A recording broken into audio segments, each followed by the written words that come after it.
우리 옆사람 우리 격려하는 시간을 가집시다. 뭐냐면 상리 1구역 특송 잘하셨습니다. 인사합시다. 시작. 상리 1구역 특송 잘하셨습니다. 그다음에 오늘 가브리엘 찬양대 찬양팀 찬양 잘하셨습니다. 시작. 가브리엘 찬양팀 찬양 잘하셨습니다. 우리 올겐 반주자 어디 또 드럼 반주자 있어. 저 뒤에 있네. 우리 올겐 반주, 드럼 반주 잘하셨습니다. 반주하십니다. 수고하셨습니다. 수고하셨습니다. 감주. 차량 봉사하신 분들, 안내하신 분들, 예배를 위해 준비하신 모든 분들에게 하나님의 큰 은혜가 있기를 예수님 이름으로 축원합니다. 여러분, 옛날에 그 그리스에 이 스파르타라는 나라가 있었습니다. 이 스파르타라고 얘기하면 아주 강한 군대를 양성한 곳이죠. 근데 스파르타 사람들은 전쟁을 해서 전쟁을 패한 장군들은 패배의 책임을 물어서 사형에 처했습니다. 그러니까 이 장군들은 전쟁에서 패하게 되면 뭐 볼 것 없이 죽으니까 죽기 살기로 싸웠습니다. 그렇지만 전쟁이라는 것이 죽기 살기로 싸운다 해서 항상 이기는 것이 아니지 않습니까? 전쟁에 패한 이 장군들은 결국은 이 조국의 명예를 더럽혔다는 이유 때문에 사형을 당해 죽어야만 했습니다. 그래서 장군들이 하나씩 죽다 보니까 스파르타에는 더 이상 나라를 이끌고 나갈 지도자가 없었습니다. 결국에는 일당백의 기계를 자랑하던 장군들이 하나씩 죽어가고 강한 군대를 이끌고 나갈 수 있었던 그 장군들이 사라짐으로 말미암아 스파르타란 나라는 오래 가지 못하고 결국은 지구상에서 사라지게 되었습니다. 전쟁에서 한 번 패했다는 이유로 장군들을 다 죽여버렸기 때문에 더 이상 나라를 이끌고 나갈 지도자가 존재하지 않았던 것입니다. 여러분, 그런데 반면에 로마는 달랐습니다. 로마는 전쟁에 패한 장수에게 형벌을 내리지 않았습니다. 왜냐하면 이 세 가지 이유가 있었는데, 첫째 이유는 장군이 전쟁에서 패한 것보다 더 수치심이 어디 있겠느냐. 이미 전쟁에서 패배했기 때문에 엄청난 수치심을 받았는데 더 이상 그에게 뭐라고 고통을 더해줄 수 있겠느냐. 그 스스로 패배의 수치심을 당하게 하자. 더 이상 건드리지 말자.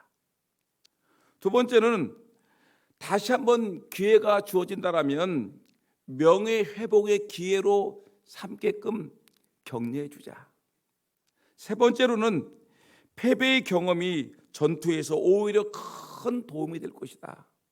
한번 전쟁에서 패배했기 때문에 다시 한번 전쟁이 오게 되면 그때 패배의 아픔, 실수, 문제를 검토해서 전쟁에서 승리할 수 있을 것이다. 이렇게 해서 결국에는 로마의 장군들은 비록 전쟁에서 패배할 수 있었지만 결국 나라는 그를 죽이지 아니하고 다시 한번 기회를 줌으로 말미암아 여러분, 그 결과 로마는 가장 오랜 역사, 이 1000년의 역사를 이 지배하는 제국으로 남게 되었던 것입니다. 잘못했을 때 그냥 목을 쳤던 스파르타, 얼마 가지 않아서 나라는 존재하지 않았게 됐고요. 장군들이 전쟁에서 비록 패배했지만 아픔을 겪었지만 격려하고 다시 기회를 준 로마는 1000년의 로마 왕국을 이끌고 오게 된 것입니다.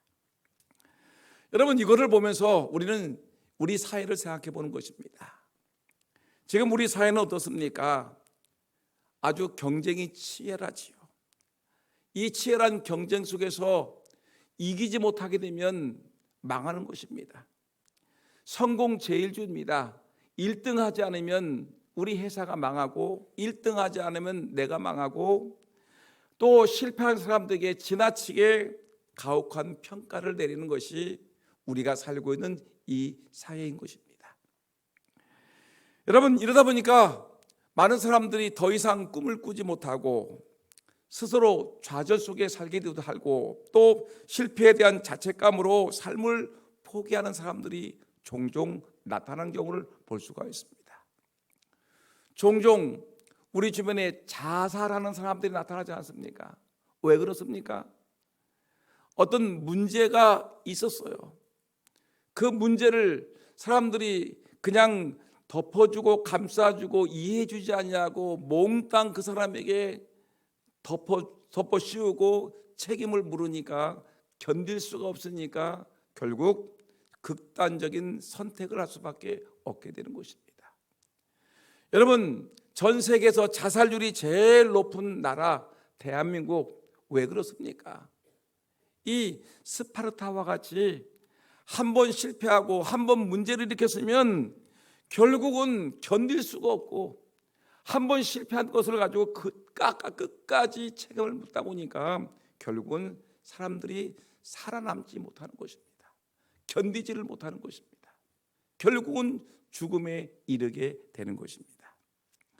실패한 사람들에게 우리가 따뜻한 격려의 말 한마디, 또 긍정의 말 한마디, 또 위로의 말 한마디를 해줬으면 참 좋을 텐데 그런 말 한마디 없이 그냥 우리는 모든 책임을 그 사람에게 뒤집어 씌우면서 그 사람을 궁지에 몰아넣고 결국은 죽음에 이르게 하는 것을 우리는 종종 볼 수가 있습니다. 여러분, 지친 사람에게 용기를 주는 말 한마디는 격려의 말 한마디입니다. 낙심하고 절망한 사람에게 희망을 주고 또 살아갈 수 있게 힘을 주는 말 한마디는 우리가 따뜻한 말 한마디, 격려의 말 한마디가 사람을 살리게 하는 것입니다. 격려의 말 한마디는 우리에게 위로를 주고 격려의 말 한마디는 우리에게 소망을 주고 격려의 말 하나는 우리가 무엇인가 새롭게 할 수 있는 힘을 북돋아주는 그런 은혜가 되는 것입니다. 우리가 오늘 히브리서 10장의 본문의 말씀을 읽었는데 이 성경은 우리 교회를 갖다가 무슨 공동체라고 하냐면 예배 공동체, 예배하는 예배 공동체라고 얘기하죠. 그리고 이 복음을 전하는 선교 공동체라고 얘기합니다. 그래서 교회는 예배해야 하고 복음을 전하는 선교, 전도 공동체가 돼야 되겠고 그 다음에 교회는 사랑으로 모든 걸 품어주는 사랑의 공동체가 돼야 됩니다. 믿습니까? 맞죠? 교회는 예배하는 곳이어야 되고 교회는 전도하는 곳이어야 되고 교회는 사랑의 공동체가 됩니다. 근데 여러분, 그 중에서도 교회가 정말 꼭 가지고 있어야 될 특징 중에 하나는 뭐냐면 교회는 반드시 격려 공동체가 돼야 된다는 사실입니다. 믿습니까? 교회는 무슨 공동체가 돼야 된다? 격려 공동체가 돼야 된다는 것입니다. 사람들은 누구나 위로받고 격려받고 싶습니다. 누구든지 우리 교회에 와서 누군가로부터 한마디의 격려를 받게 된다면 얼마나 힘이 되겠습니까? 다른 교회에서 비난을 받았습니다. 근데 사람들이 비난을 받아서 견딜 수가 없으니까 우리 금산 장로교회로 왔습니다. 그러면 우리 교회로 왜 왔겠습니까? 그 교회에서 너무나 비난을 받으니까 그래도 도피하기 위해서 우리 교회로 왔는데 똑같이 우리 교회도 그 사람을 향해서 너는 그런 놈이지, 그런 사람 아니야 하면서 똑같이 비난의 화살을 쏘아대면 여러분, 이 교회도 안 되고 저 교회도 안 되고 우리 교회도 안 되면 여러분 어디로 가야 되겠습니까? 교회는 무엇인가 누군가로부터 위로받고 싶은데, 누군가로부터 사랑받고 싶은데, 누군가로부터 격려를 받고 힘을 얻고 싶은데 이곳에 가서도 비난의 화살을 받아버리고 저기 가서도 비난의 화살을 받아버리니까 여러분, 나는 그럼 어디로 가야 되는 것입니까? 여러분들이 무슨 허물이 있다, 잘못이 있다 그러면 여러분들은 어디로 도대체 가야 되겠습니까? 우리 교회에서 그렇게 욕을 했는데 딴 교회를 가게도 여러분 그것이 견딜 수 있겠습니까? 누구든지 우리 교회에 와서 누군가로부터 한마디의 격려를 받고 싶은 것이 바로 우리 성도들의 모습입니다. 따뜻한 말 한마디, 따뜻한 사랑의 말 한마디를 받고 싶은 것이 교회인데, 왜 교회가, 격려 공동체, 사랑의 공동체가 왜 따뜻한 말 한마디를 못 해주냐는 것입니다. 여러분, 저는 이런 생각할 때마다 막 눈물이 납니다. 왜 교회가 그렇게 맨날 욕을 했을까?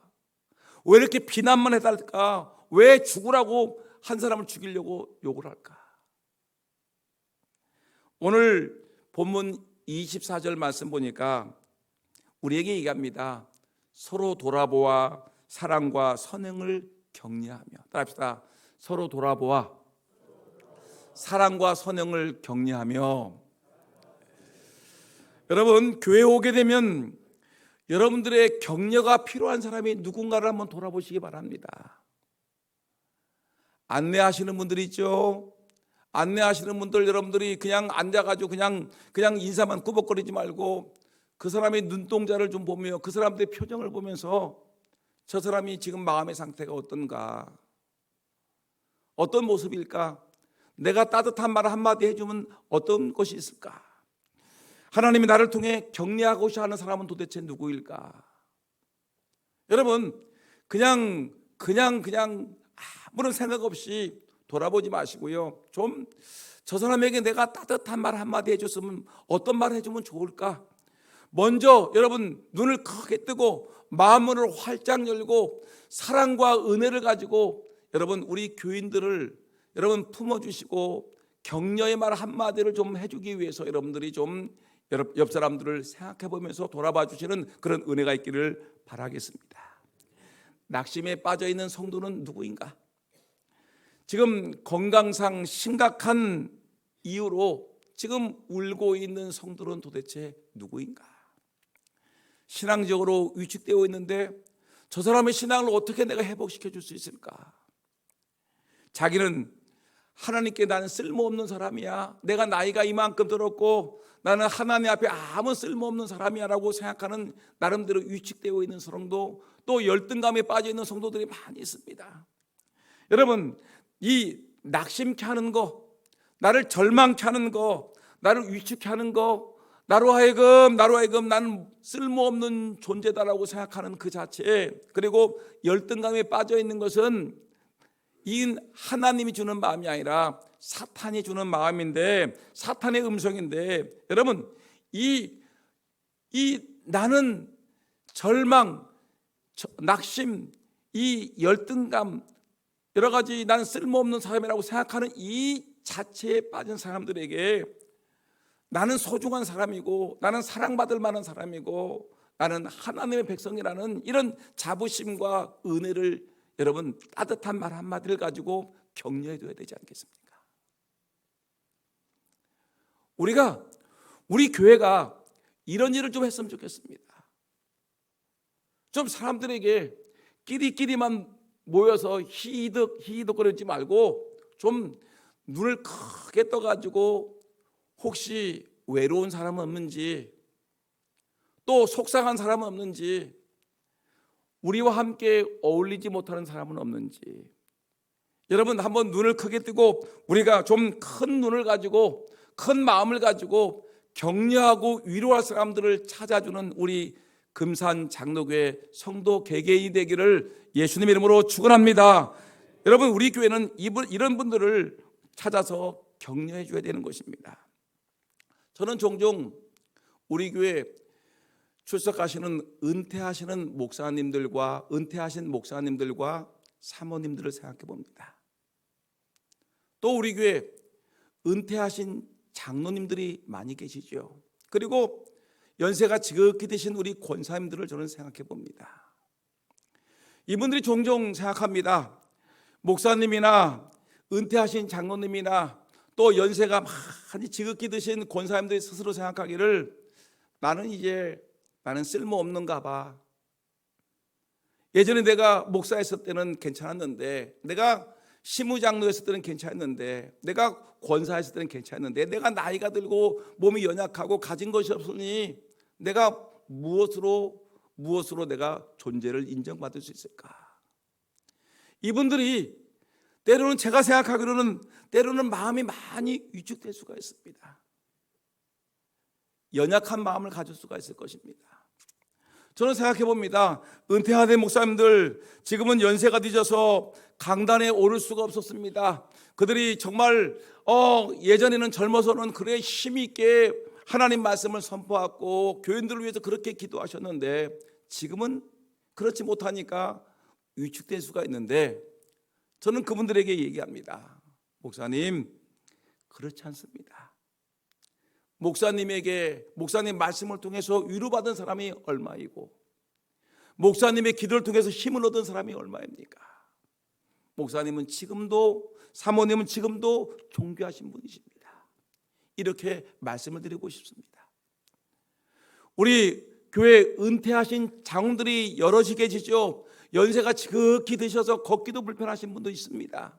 또 여러 가지 불편하신 분이 있습니다. 그런데 저는 얼마나 고마운지 이분들이 있음으로 말미암아 제가 금산 장로에 와가지고 크던 작던 교회 일들을 많이 했는데 그 일들을 협력해 주시고 작은 일 큰 일을 도와주시고 적극적으로 밀어주신 분들이 누굽니까?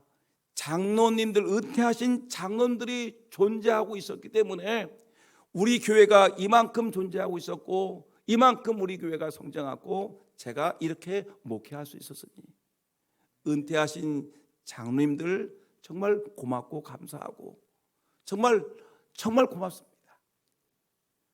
우리 권사님들 얼마나 오랫동안 고생했었습니까?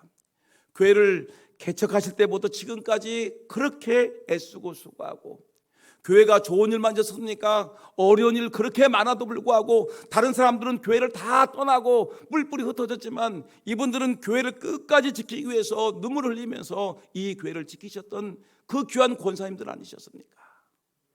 이런 권사님들이 존재하고 있었기 때문에 여러분 오늘 이만큼 우리 교회가 든든히 서 있는 것입니다. 고맙지요. 감사하지요. 여러분 박수를 쳐드려야 되는 것입니다.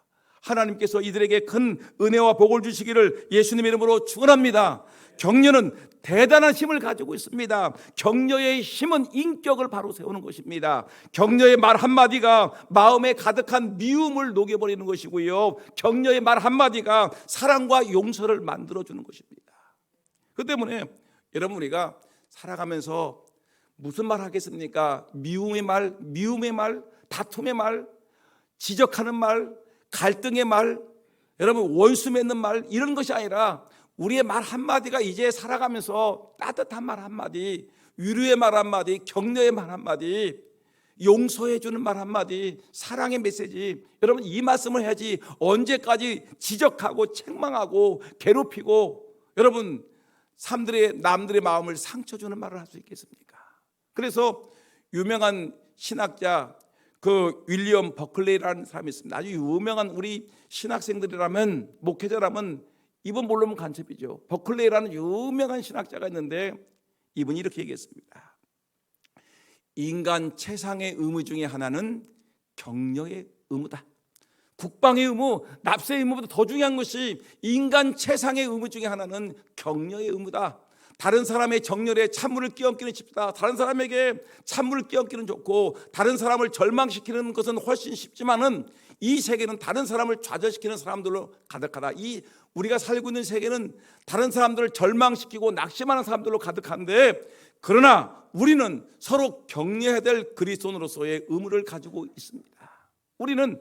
우리는 다른 어떤 사람들에게 절망 빠지게 하고 낙심케 하지만 우리 그리스도인들은 사람들을 격려해야 될 의무가 있는 사람이다라고 얘기했습니다.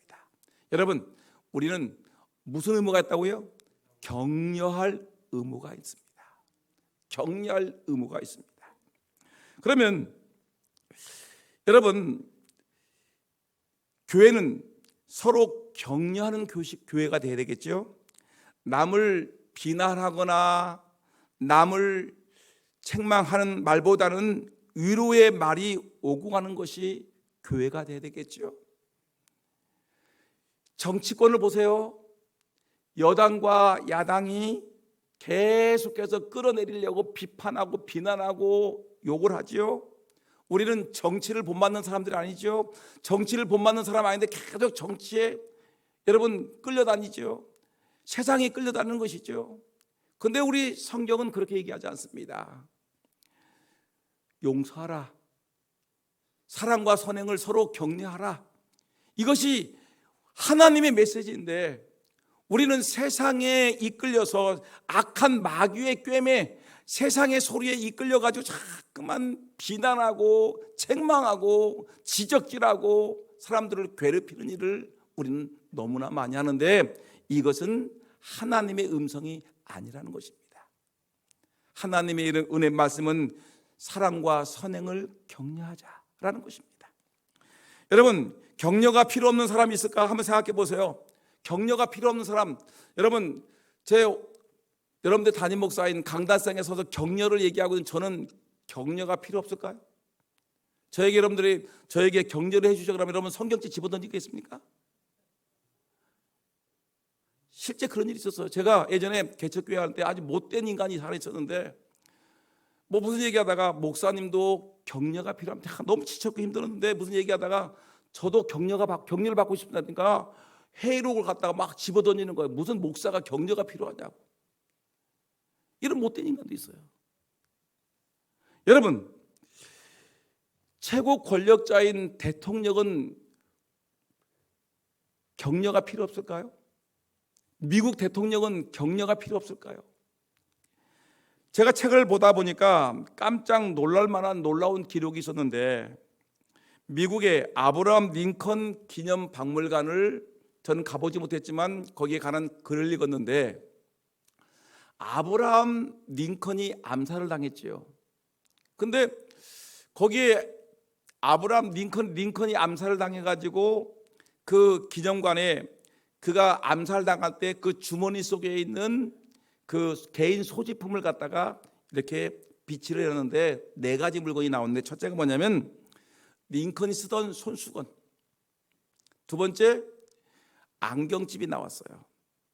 세 번째 뭐가 나왔냐면 $5짜리 지폐 한 장이 나왔어요. 대통령이 가지고 있는 것이 $5밖에 없어요. $5 지폐 있고 마지막 하나가 있는데 낡은 신문 조각, 아주 낡은 신문 조각이에요. 몇 번이나 봤는지 모를 정도로 막 낡은 신문 조각인데 중요한 것은 제가 얘기하려고 하는 것은 이 신문 조각에 뭐라고 썼냐면 링컨은 모든 시대의 가장 위대한 정치가 중에 한 사람이다. 신문에 기사가 났는데 링컨에 관한 기사인데 링컨은 모든 시대의 가장 위대한 정치가 중에 한 사람이다라는 그 신문 기사를 오려가지고 주머니에 넣고 다니면서 그래 나는 이런 사람이야. 야당에서 그렇게 링컨을 원숭이 닮았다니 못생겼다니 네 아버지는 구두 수성공이라니 막 비난의 화살을 쏘아대는 그런 와중에도 그는 주머니 속에서 신문을 읽어보면서 그래 모든 정치인 중에서 가장 위대한 정치가 중에 하나가 링컨 나지 하면서 신문 기사 하나 가지고 위로를 받고 있는 사람이 누구냐면 대통령이라는 것이었어요.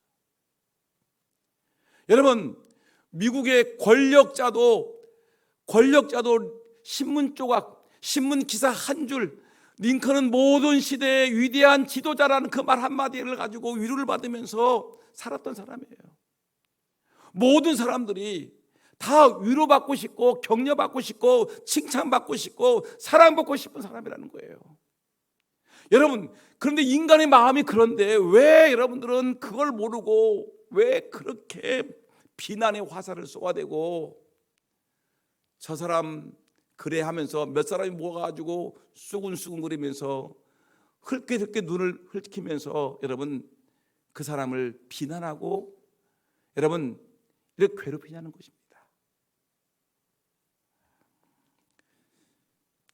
여러분, 격려는 힘을 주는 것이고요. 격려는 사람을 세워주는 것이고요. 격려는 사람으로 하여금 성장하게 하는 그런 은혜를 주는 것이 격려인 것입니다. 오늘 이 시간 여러분들은 정말 삶 속에서 격려하는 하나님의 종들이 다 되기를 예수님의 이름으로 축원합니다.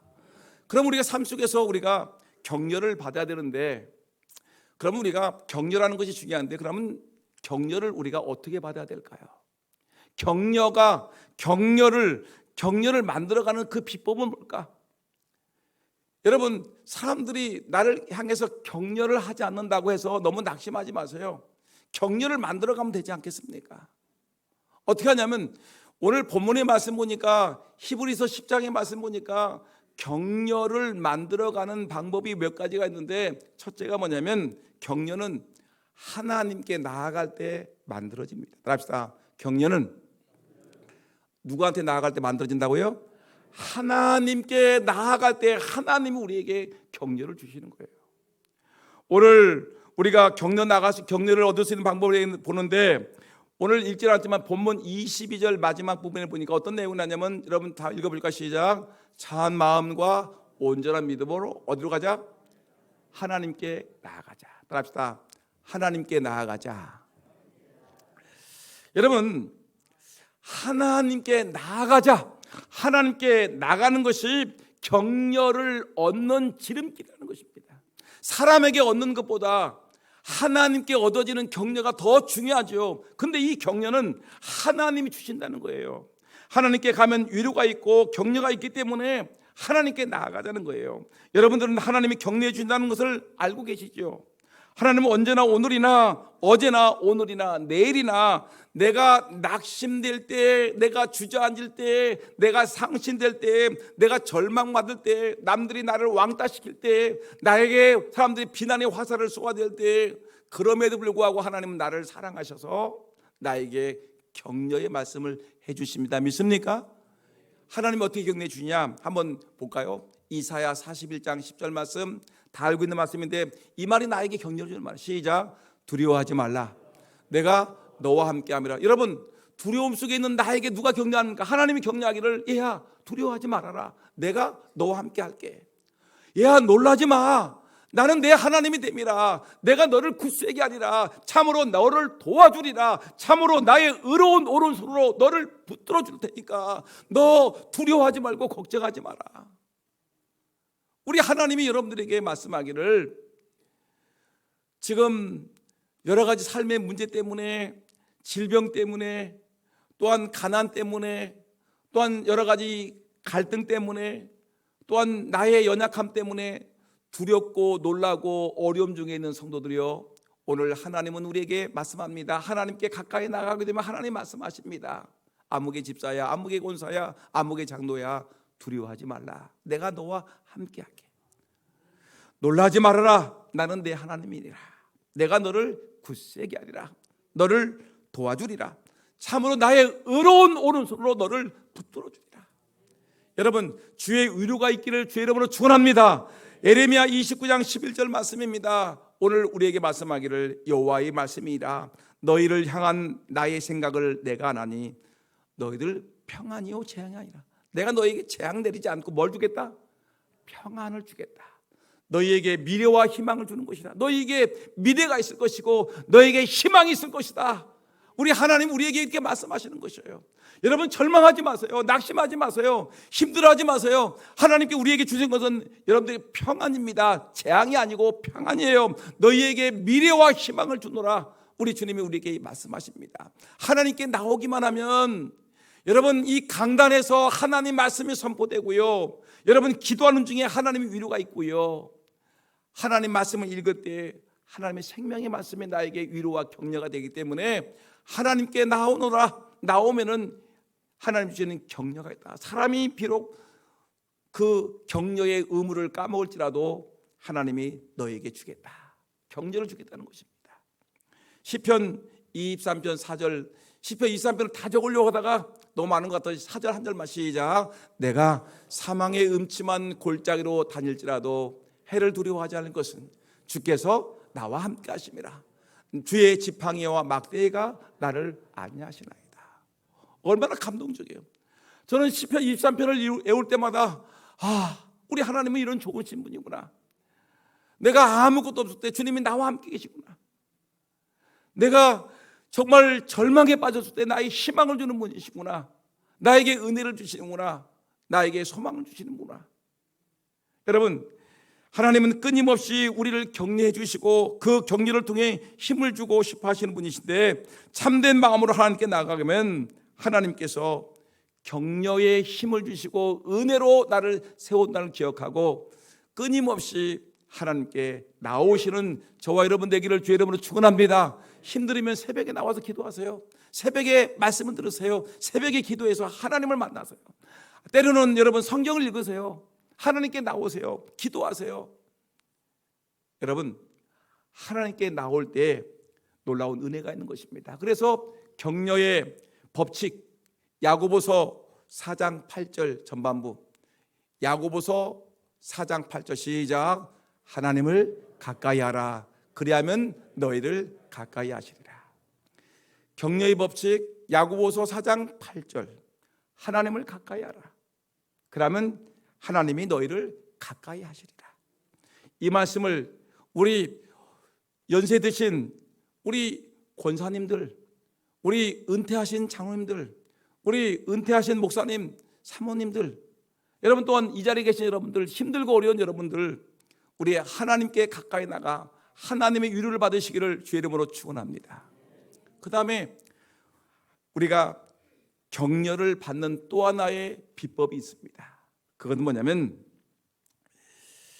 소망을 가질 때 만들어집니다. 따라합시다. 소망을 가집시다. 소망이 뭐죠? 희망입니다. 오늘 23절 23절 말씀 보니까 뭐라고 했느냐면 24절 한번 볼까 시작. 또 약속하신 이는 미쁘시니. 여러분, 약속하신 이가 누구예요? 하나님이죠. 약속하신 이는 미쁘다는 말은 이쁘다는 말 1번 이쁘다, 2번 믿음직스럽다.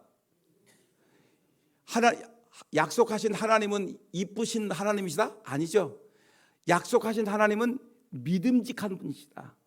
미쁘신, 약속하신 하나님은 믿음직한 분이시니, 약속하신 걸 반드시 이루시는 분이시니 우리가 믿는 도리의 소망을, 우리가 믿고 있는 천국을 믿든지 기도한 것을 믿든지 우리가 우리에게 주신 약속을 반드시 이루시는, 그 약속을 이루시는 분이시니 그 소망을 움직이지 말고, 소망을 갖다 자꾸만 허트리지 말고 그걸 붙잡으라는, 소망을 붙으라는 거예요. 희망을 가지라는 얘기예요. 희망. 따라합시다. 희망을 가집시다. 여러분, 지금 히브리인들에게 편지가 갔는데, 이건 편지예요. 히브리서는 히브리인들에게, 유대인들에게 주는 편지인데 어떤 내용이냐면, 여러분, 이 사람들이 제일 처음에 기독교가 존재하지 않고 이들은 정말 유대교를 믿었던 사람들이었는데, 예수님이 오시고 예수님이 말씀을 선포하고 성령의 강력한 역사하심으로 초대교회가 생김으로 유대인들이 예수를 믿게 되었단 말이죠.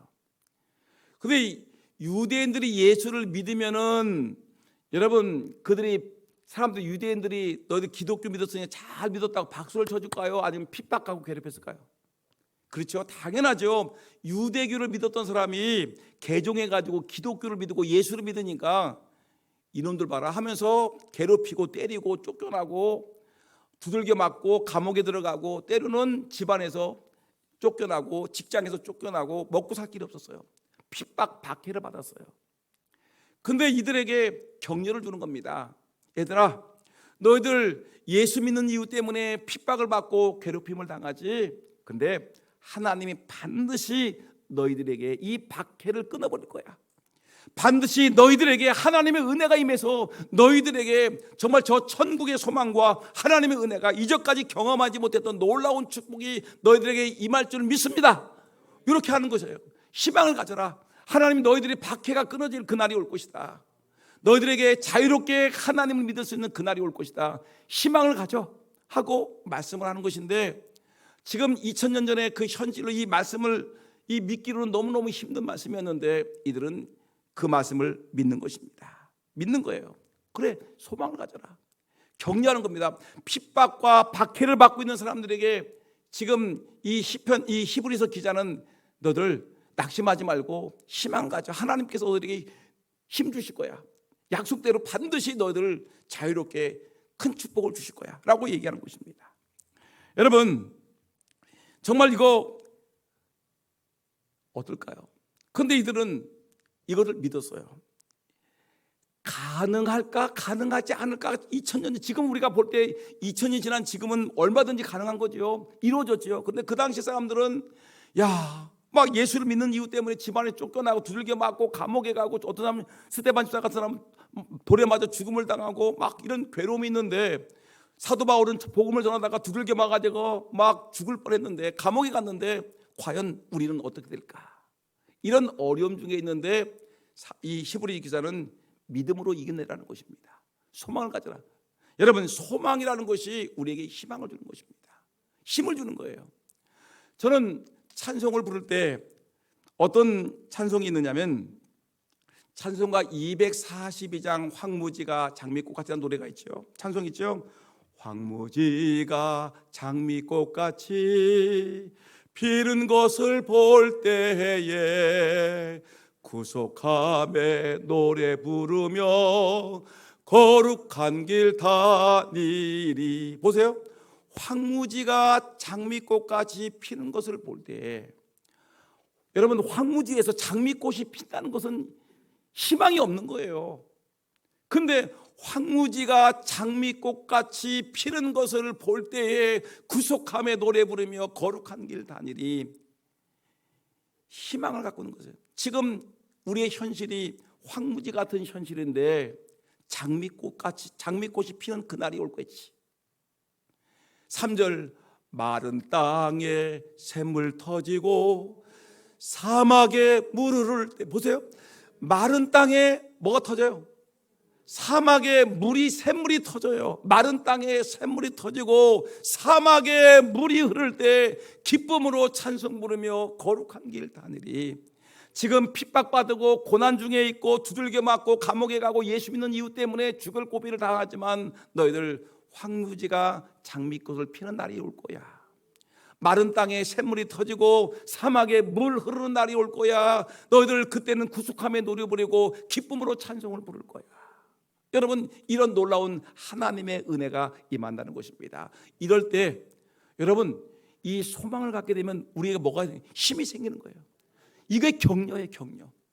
내가 희망을 갖고 있으면, 하나님의 약속을 붙들고 있으면 내가 희망이 있어요. 그래, 내가 지금 병들었다. 그래, 하나님께 도저히 황무지가 장미꽃을 피는 그날이 안 될 것 같지만, 의사들은 내 병을 고칠 것 같지 못하지만 하나님이 내 병을 고쳐주실 수 있을 거야 라는 희망을 갖고 있는 거예요. 내가 지금 가난한 중에 있지만 하나님이 나를 부자로 만들어 주실 거야. 희망이 있어요. 내 자녀가 지금 별 볼 일 없지만 내 자녀가 하나님은 복을 주어서 하나님이 내 자녀를 반듯하게 세워주실 거야. 희망이 있을 때, 희망을 가질 때 내가 뭐예요? 하나님이 주시는 격려, 하나님께서 나에게 희망을 준다, 격려를 주는 거예요. 이 격려가 나에게 희망과 용기가 되는 거예요. 여러분, 낙심하지 마세요. 절망하지 마세요. 힘들고 어려워하지 마세요. 힘들고 어려울지라도 낙심하지 마시고요. 하나님의 약속, 소망을 붙들고 살아가게 되면 우리에게 내가 생각지 못했던 놀라운 은혜와 축복과 새 힘이 솟아난다는 사실을 분명히 믿고 살아가기를 주의 이름으로 축원합니다. 마지막 하나만 더 보겠습니다.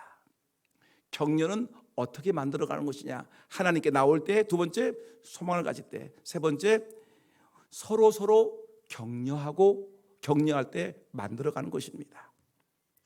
여러분, 격려는 너와 내가 서로 격려할 때 만들어가는 건데, 서로 싸우며 서로 깎아내리면 또 면박을 주면 격려가 나오겠습니까? 면박을 주는 거야. 너가 뭐 집 꼬라지나 살았지. 깎아내리는 거야. 또 막 쟤 아무것도 없어. 깎아내리는 거야. 서로 싸우고 깎아내리고 면박을 주면 격려는 나올 수가 없지요. 여러분, 격려는 지금 첫 번째 하나님으로부터 하나님께 나올 때, 하나님 주신 약속을 믿을 때 했죠. 근데 하나님께로만 나오는 것이 아니라 사람을 통해서도 나올 수가 있는 것이에요.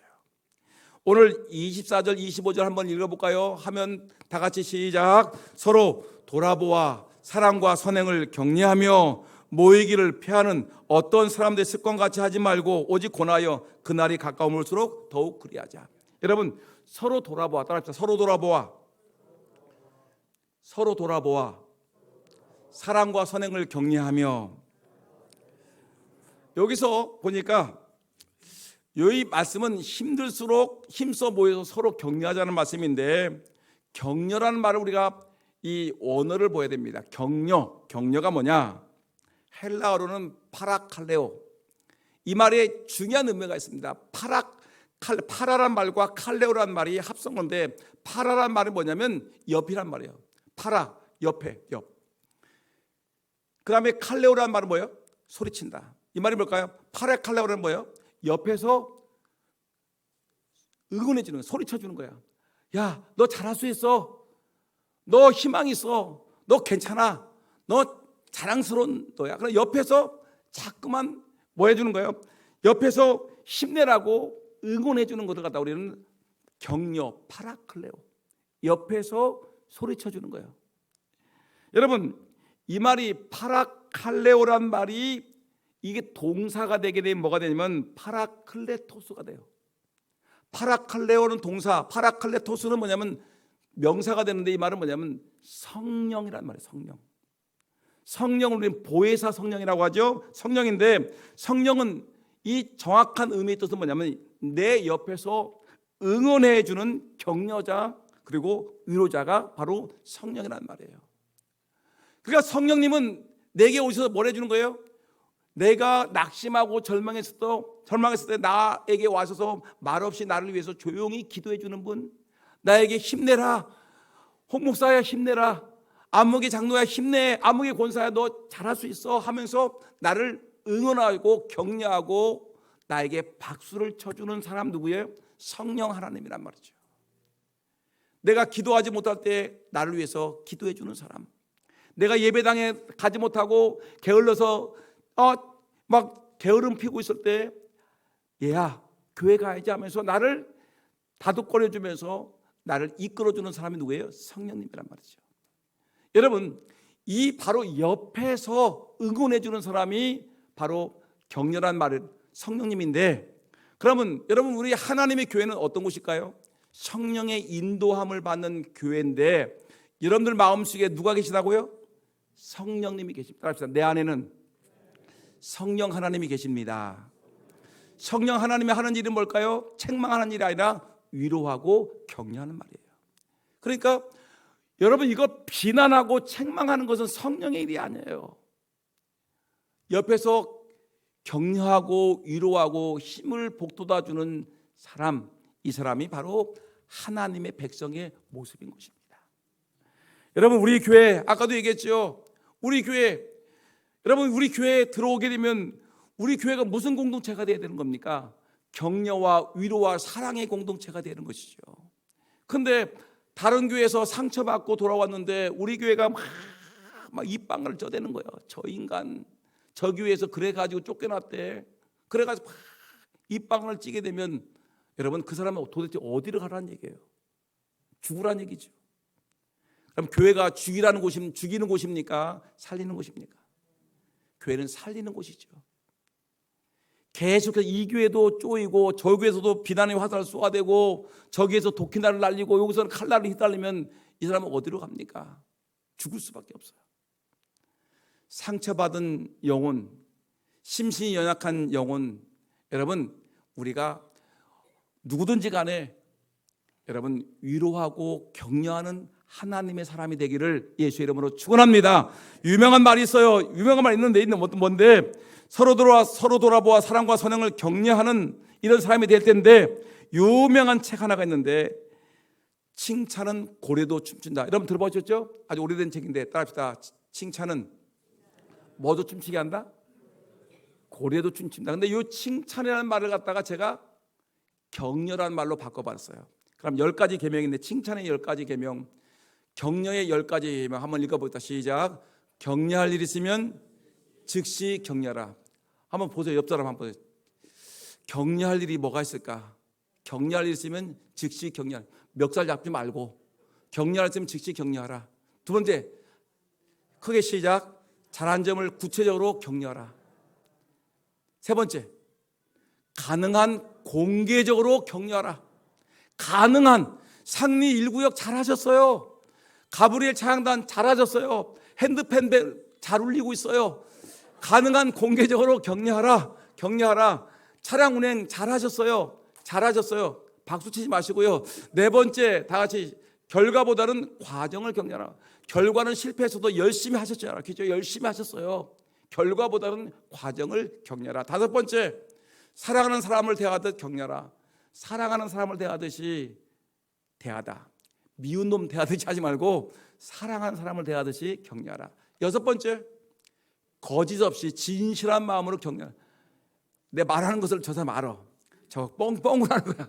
하지 말고 진실함으로 거짓 없이 격려하자. 아멘. 근데 이렇게 오늘 이렇게 공부하고 나가서 나가자마자 또 쌈질해. 누구 그렇대? 누가 그렇다 하는 거야? 일곱 번째, 다시 시작. 긍정적으로 생각을 바꾸면 격려할 일이 생겨. 그래서 저 사람에 대해서 별로 관심이 없었는데 미운 감정이 많았는데 긍정적인 생각을 하는 거예요. 예전에 미운 감정으로 선입견을 가지고 생각했는데 이제는 그러지 않냐고. 모든 생각 이왕이면 부정적인 것이 아니라 무슨 생각해야 되는 거예요? 긍정적인 생각을 해. 그러면 격려할 일이 생겨. 여러분, 홍 목사에 대해서 그동안 부정적인 생각을 한 사람도 있었죠? 솔직히 손 들어봐요. 누구요? 근데 저에 대해서 부정적인 생각을 갖고 있던 사람들이 저에게 무슨 생각을 해야 돼요? 긍정적인 좋은 생각을 하게 되면 칭찬할 일이, 격려할 일이 생겨요. 아무개 장로님에 대해서, 아무개 권사님에 대해서, 아무개 집사님에 대해서 부정적인 생각을 갖고 있었던 것이 긍정적인 마인드를 갖고 있으면 칭찬하고 격려할 일이 생겨요. 여러분, 긍정적인 마인드를 갖기를 소원합니다.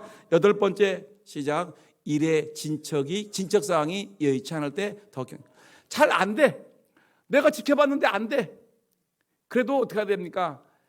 잘 마음에 통 맞는데 안 되지만 그래, 잘하고 있지? 잘하고 있을 거야. 넌 잘할 거야 하면서 여러분 격려하셔야 됩니다. 우리 드럼 치는 서준이가 잘한다고 생각하십니까? 잘하고 있어요. 격려하셔야 돼요. 우리 서준이 잘하고 있어요? 예배도 참석하는 거 봐요. 예배 시간에 도망갔는데 예배 시간에 참석하는 거 봐요. 얼마나 착한지. 여러분 보세요. 아홉 번째 틀어주세요. 시작. 잘못한 일이 생기면 야단치기보다 관심을 다른 방향으로 유도하라. 여러분, 잘못한 일이 있으면 야단치기보다는 다른 방향으로 생각해 보는 거예요. 열 번째, 시작. 가끔 스스로를 격려하라. 가끔 나에게도 격려하라는 얘기예요. 나는 빼놓지 말고 남에게 다 착하고 진실, 다른 사람 잘하고 있어요. 힘내서요. 정말 제가 지지하고 있어요. 박수 치고 있어라고 말만 하지 말고 나를 위해서 뭐라도 해야 돼. 박수도 치고 내가 잘한다고 격려도 하고 나를 칭찬도 하고 너 홍순 너 잘하고 있어. 아무개 장로 나 잘하고 있어. 나 잘하고 있어라고 스스로도 뭐 해야 돼? 격려하고 칭찬도 해야 된다는 얘기예요. 여러분, 이제 저는 말씀을 마치려고 합니다. 여러분, 우리 교회 이 세상 살아가다 보게 되면 우리 교회에 들어온 사람들 중에 방황하는 사람이 있을까 없을까요? 있지요. 기진맥진해 있는 사람이 있어요. 그 다음에 실패해서 넘어져 있는 사람, 상처 입은 사람, 버림받은 사람. 여러분, 이런 사람들을 격려해 줄 사람이 바로 누굴까요? 합시다. 바로 나입니다. 그죠? 바로 내가 그렇습니다. 여러분, 슬픔을 겪은 사람들, 도움의 손길을 펼쳐야 되겠지요. 실패하고 낙심한 사람이 있으면 여러분 도와줄 길을 찾아야 되겠지요. 여러분, 이 상처받은 사람에게, 낙심된 심령에게, 좌절된 심령에게 우리가 서로 사랑과 선행을 격려해서 사랑을 주고 여러분 위로를 주고 힘을 주어서 이 사람이 힘있게 일어서서 주의 일을 잘 감당할 수 있도록 하나님의 칭찬받는 일꾼 될 수 있도록 여러분 격려하는 하나님의 종들이 되기를 예수의 이름으로 축원합니다.